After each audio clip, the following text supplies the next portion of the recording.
Nous sommes tous à la recherche de confiance en soi, d'amour-propre et d'acceptation de soi.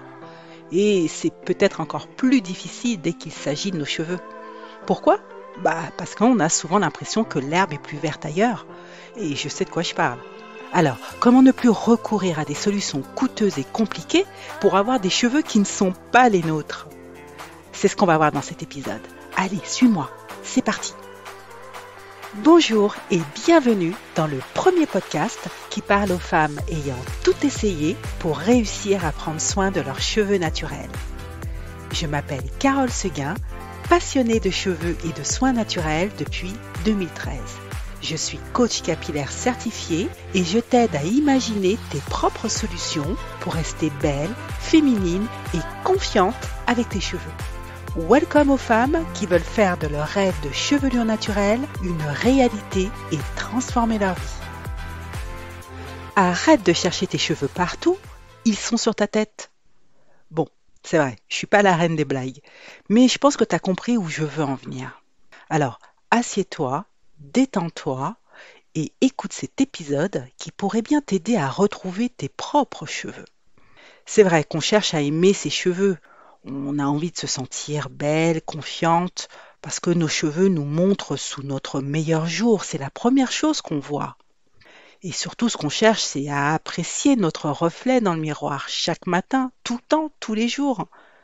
Et on veut que cette image nous convienne. On veut en fait qu'elle corresponde à l'image qu'on a envie d'offrir au monde. Et on veut surtout être à l'aise avec cette image. Tu sais, moi j'étais dans l'erreur de nombreuses années. Moi j'étais accro au défrisage permanent, au lissage à répétition. En fait, ça a duré des années. En fait, ce que j'aimais, c'était cultiver ce carré sophistiqué. Tu sais, ce brushing on fleek. Et ce brushing, il détestait l'humidité et les temps pluvieux. Donc j'étais toujours en stress. En fait, après, avec le temps, comme mes cheveux se sont énormément abîmés, j'ai caché la misère, en fait, avec des faux cheveux. Et ces faux cheveux que je croyais être mes amis, ce que j'aimais chez eux, c'est qu'ils donnaient l'illusion de volume, de santé. Et ce que j'aimais aussi chez eux, c'est que je croyais gagner du temps, en fait, pour me préparer le matin, pour être présentable. En 5-5, c'était réglé. En fait, c'est vrai, j'ai longtemps cherché mes cheveux parmi des produits et des techniques sophistiquées, jusqu'au jour où j'ai finalement réalisé que ce que je cherchais, en fait, la réponse que j'attendais, elle était sous mon nez. Pardon, sur ma tête. En fait, je cherchais ailleurs ce que j'avais déjà sans le savoir. Et plus je cherchais, plus je m'éloignais du but que je voulais atteindre. Moi, ce que je voulais avoir, c'était des cheveux que j'aime. Mes propres cheveux. Tu comprends? Des cheveux qui poussent en santé, des cheveux qui sont beaux, qui sont brillants, que j'arrive à gérer hyper facilement. Mais plus mes cheveux s'abîmaient, plus j'étais dans l'impasse en fait. Plus je continuais de faire l'inverse de ce que je devais faire. En fait, j'étais prisonnière de mes habitudes. Et j'étais surtout prisonnière de mes doutes. Bah ouais, je doutais de moi, j'étais persuadée que de toute façon les cheveux afro ne poussaient pas et que si tu pouvais avoir les cheveux qui poussaient, c'est parce que tu étais métisse. Voilà, tu avais une grand-mère ou un grand-père voilà qui était indien ou métropolitain. Donc voilà. En fait, moi je croyais que c'était peine perdue. Donc du coup, ça m'arrangeait bien de me cacher derrière ces excuses pour me justifier. Et ben voilà, c'est comme ça que je perdais encore plus de temps et énormément d'argent. En fait, c'était indécent. Tu sais, notre rapport à nos cheveux, surtout nos cheveux, enfin nos cheveux naturels, il est très très chargé émotionnellement. En fait, nos cheveux, on les aime, mais on les déteste en fait. Ils nous font peur. Parce qu'on a aussi souvent tendance à se comparer aux autres. Et surtout nos cheveux, c'est pour ça que c'est aussi compliqué avec eux, c'est parce qu'ils reflètent notre état de santé et notre stress.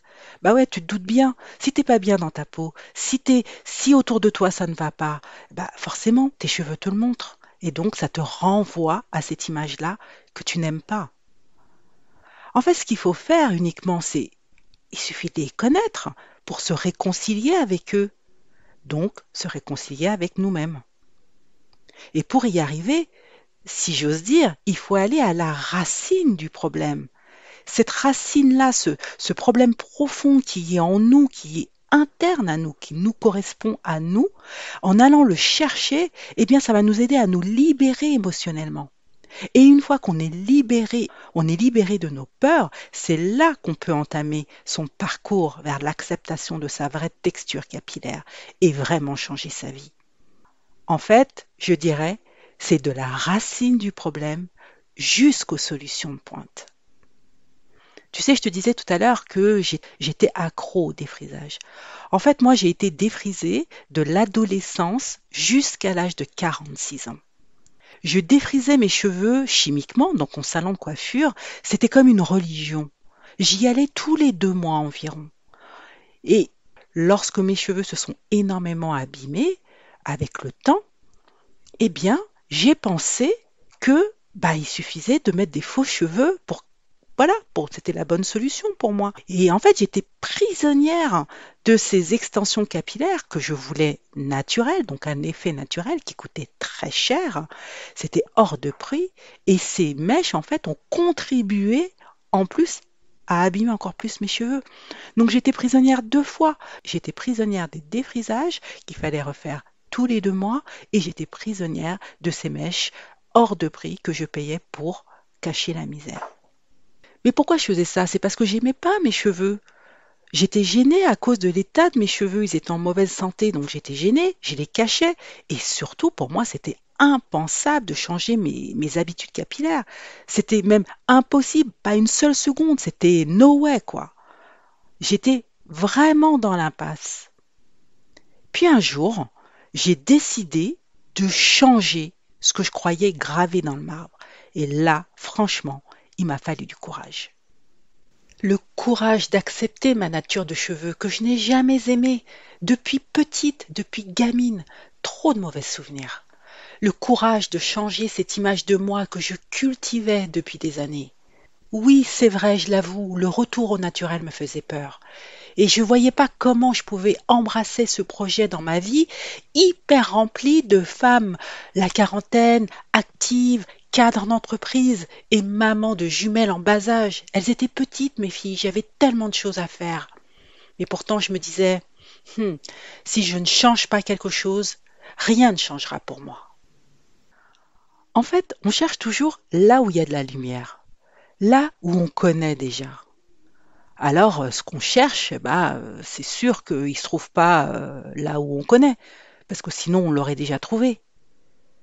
Parce que aller chercher, ça veut dire fouiller dans l'obscurité et dans l'inconnu, vers ce qu'on ne connaît pas. Tu comprends? C'est en faisant toujours les mêmes choses qu'on obtient les mêmes résultats.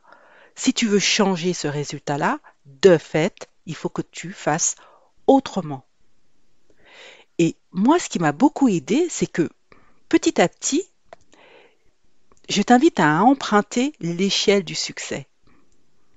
Avec le temps, j'ai porté une analyse sur mon chemin et c'est comme ça finalement que j'ai trouvé la voie. Donc, quand je l'ai fait, quand je l'ai vécu, c'était instinctif, mais avec le temps, maintenant, je connais le chemin. Et l'échelle du succès, elle est simple en fait. C'est 5 grandes étapes qu'il te faut maîtriser pour arriver finalement à te libérer de tes peurs et aller vers la chevelure que tu veux obtenir, ta chevelure naturelle de tes rêves. En fait, c'est un processus global. Mais moi, ce que je suis en train de te dire, c'est que c'est un vrai parcours initiatique. Ça veut dire qu'à chacune des étapes, eh bien, tu vas avoir plein de questionnements, tu vas avoir des défis à relever, tu vas avoir des doutes, des inquiétudes. Vraiment, ça va te tarauder. Et c'est normal, en fait. C'est ça qui montre que tu es en train de changer, en train d'évoluer. Et c'est lié à tout processus de changement. Maintenant, ce qu'il faut que tu saches, en écoutant cet épisode, ce qu'il faut que tu saches, ce qui est important pour toi, c'est de savoir à quel stade tu es situé présentement. C'est le meilleur moyen de savoir le chemin qui te reste à parcourir. Donc moi, je vais passer en revue avec toi ces 5 stades. Et toi, tu vas évaluer où est-ce que tu en es. Alors, le stade 0, c'est le stade où tu es indécise. C'est le stade où vraiment tu te dis, alors là, c'est compliqué pour moi, je veux changer, mais je ne sais pas si je peux le faire, j'ai trop peur, j'ai peur de le faire. Et pour pouvoir faire ça, eh bien, tu as besoin de faire le premier pas, celui de prendre la décision d'avancer vers tes cheveux naturels. Ensuite, le stade 1. Alors, le stade 1, c'est celui où tu bâtis ta routine capillaire. C'est-à-dire que à ce stade, tu as besoin finalement de savoir comment gérer tes cheveux. C'est-à-dire que tu dois premièrement aller à la quête des bons produits, des bons gestes et surtout du bon état d'esprit, d'amour pour tes cheveux et d'amour pour toi. Et c'est à ce stade-là qu'il te faut éliminer toutes tes résistances et tous tes blocages. Ensuite, le stade 2. Le stade 2, c'est celui où tu bâtis ta confiance en toi. Et cette confiance en toi, eh bien, elle devra faire face à ton entourage et elle devra faire face à la société. C'est-à-dire que ton entourage pourra te porter comme ton entourage pourra te plomber. Pareil pour la société, en milieu professionnel, notamment en milieu amoureux, en milieu social. Voilà, il va y avoir des moments où franchement, ils vont pas être tes amis. Et là, quand tu seras à ce stade-là, eh bien, tu auras besoin d'apprécier les résultats sur tes cheveux et dans ta vie en général. Parce que comme tu auras déjà mis en place au stade précédent les bonnes actions pour améliorer l'état de tes cheveux, c'est là que ta confiance en toi va se révéler et tu vas entrer dans le flot.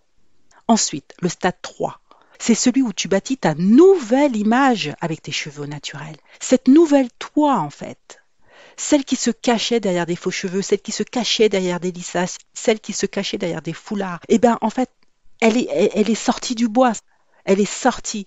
Et donc, avec tes cheveux au naturel qui sont en meilleure santé, eh bien, tu es dans tous tes domaines de vie, que ce soit en amour, au travail, dans ta vie perso. À ce stade-là, ce dont tu as besoin, c'est de reprendre le contrôle de ta vie. Là, vraiment, c'est de l'empowerment, puisque je t'invite à te reconnecter à ta puissance pour te mettre en priorité dans ta vie. Ensuite, le stade 4, c'est celui où tu bâtis ta vie de rêve. Et que tu t'aimes, mais inconditionnellement, au naturel, intérieurement et extérieurement. Et à ce stade-là, ce dont tu as besoin, c'est de transformer positivement ta vie pour libérer ton plein potentiel.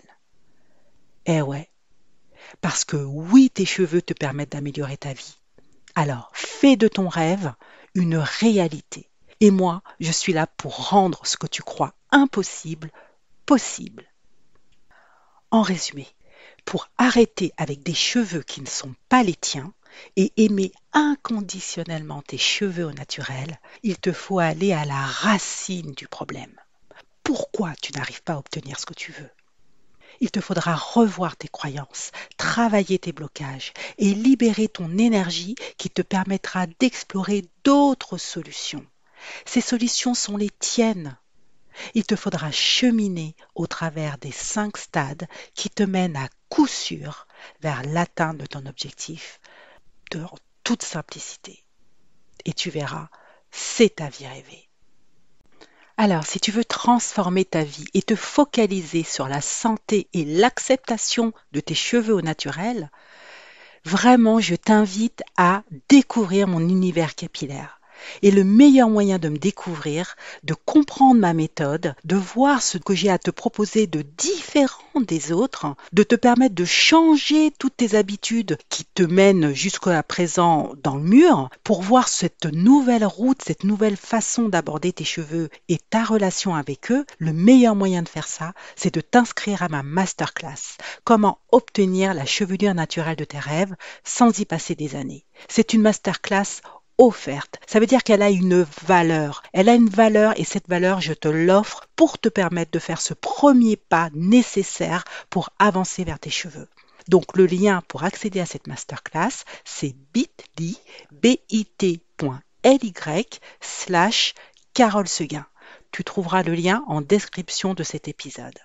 Tu découvriras en regardant cette masterclass comment te libérer de tout ce qui te bloque avec tes cheveux pour enfin t'épanouir au naturel dans ta vie perso et professionnelle, bien sûr, parce que nous sommes des femmes actives et que l'un ne marche pas sans l'autre pour notre épanouissement total.